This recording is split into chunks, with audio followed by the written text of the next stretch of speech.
I love you. Ito ko kwento ako kayo. Bakit? Kamusta po? Saan po kayo pupunta? Ito na rin ko kayo. No? Alam nyo, 25 years ago, nung ako po'y nag-aaral ng kolehiyo sa De La Salle University, ang sabi ng aking ama sa akin, ikaw ang magbabayad ng tuition fee mo. Alkalde po siya ng Maynila noon. Buti na lang at na-discover po ako ng ABS-CBN at ginawa nila akong artista. Kaya naging working student po ako.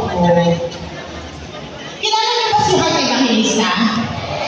Sikat si Heart Evangelista, kaya po ba ako? Kamukha? Ay, you're just... Hindi nga lang po ako social, kagaya ni Heart. Pero... I love you, guys. Alam nyo, alam ko yung rason kung bakit ako pinagaan ng Panginoon doon. Dahil sa eksperyensya na aking nakuha bilang isang artista, marami po akong naging kaibigan na parte ng LGBTQ+ community. At nakita ko, hindi po patas minsan ang kanilang panlaban. At dahil doon sila po yung aking tinayuan. Tinignan ko ang ginawa ni Yorme Rochelle Alcade ng Maynila at nakita ko, tinatin po niya ang LGBTQ+ community. Ay, nanay. At nung sinabi ko, lahat na lang na mahal ko, mahal ko rin. Sabi ko sa aking sarili, lahat ko na ito, ang soulmate ko sa public service.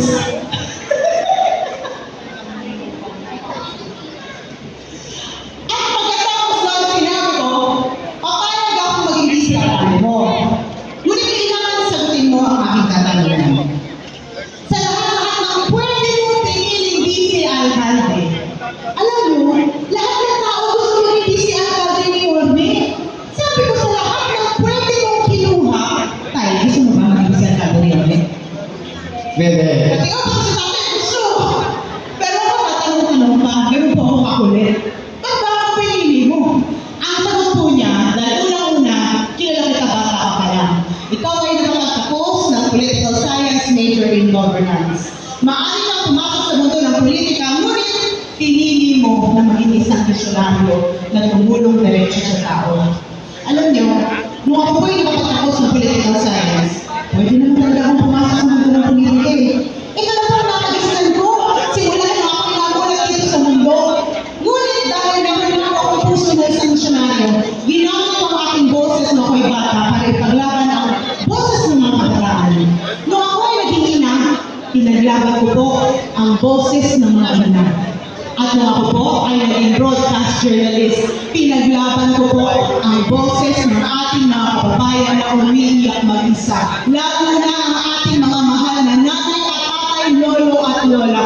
Dahil naramdaman ko na ang puso nila ay nagdadasal na sila ay mapakinggan. At dahil ba sinabi ni Yorme, yan ang rason kung bakit ikaw ang pinili ko bilang aking vice alcalde. At dahil aking po ang direktora ng Kababaihan ng Maynila, naniwala po ako na ang ating mga kababayan na niluluto ang kanilang mga katawan araw-araw sa ilalim ng init ng araw para matustusan ang pangangailangan ng kanyang mga pamilya. Dapat sila, kayo, ay minamahal at inaalagaan. At kahit hindi dapat kayo sinasaktan.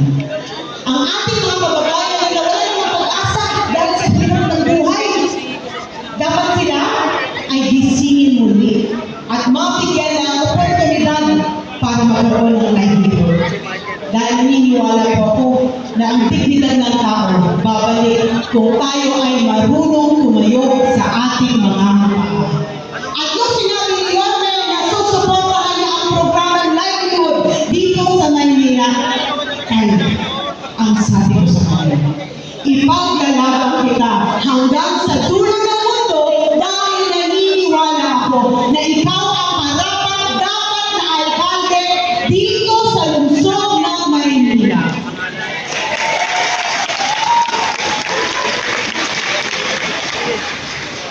Alam niyo, pag umiikot kami sa amin na distrito dito sa Maynila, isa lang po ang sinisigaw ng lahat ng Manilenyo. Ano nga po yun? Bumalik ka na!